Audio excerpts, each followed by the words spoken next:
Hello everyone, this is your helpful Cephalon Aclipze, and in today's video, I will be showcasing my Kuva Nukor build that absolutely melts enemies in the steel path. If you are interested in this, I suggest sticking around to the end of this video.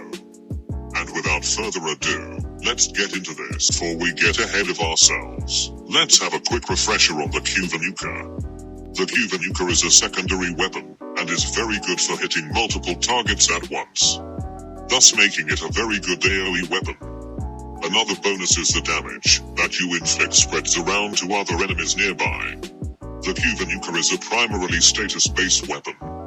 Therefore, I went with a elemental status build to deal as much status damage as possible and inflict as much status procs as possible. Now, this build can be used as a primer weapon, but it can also be used as just a damage-dealing weapon on its own that can be used to melt enemies. Now that we are in Steel Path, I can show you what I really mean. When using this weapon, I highly suggest just using it as its own weapon, as it's so much more fun seeing enemies melt down before you. But if you really want to use it as a primer weapon for your melee weapon, it's just wasting its potential.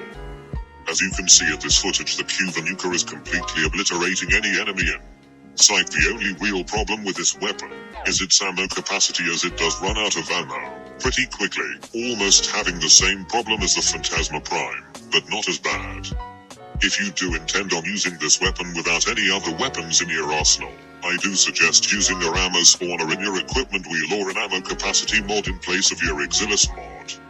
Now this build realistically only needs one 4-former to work.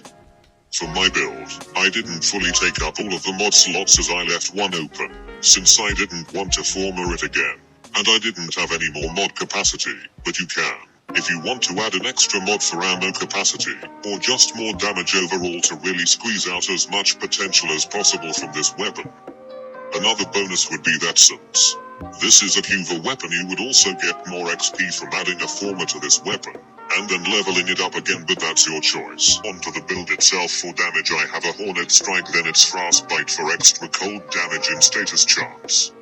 After that it's Galvanized Diffusion for extra status chance, then it's Scorch for heat damage and extra status chance, then it's Lethal Torrent for extra multi-shot, then it's Pistol Pestilence for toxin damage and status chance, then finally it's Galvanized Shot for extra multi-shot. For the arcade, I have secondary dexterity, but if you really want you can add in secondary merciless for extra damage or anything you want. Now for the empty mod slot, like I said, you can add anything you want. Thank you all for watching this video. If you enjoyed this, please make sure to leave a like, and subscribe and comment down below on any future builds you want to see next. And with that, this is your helpful Cephalon Aclipze signing out.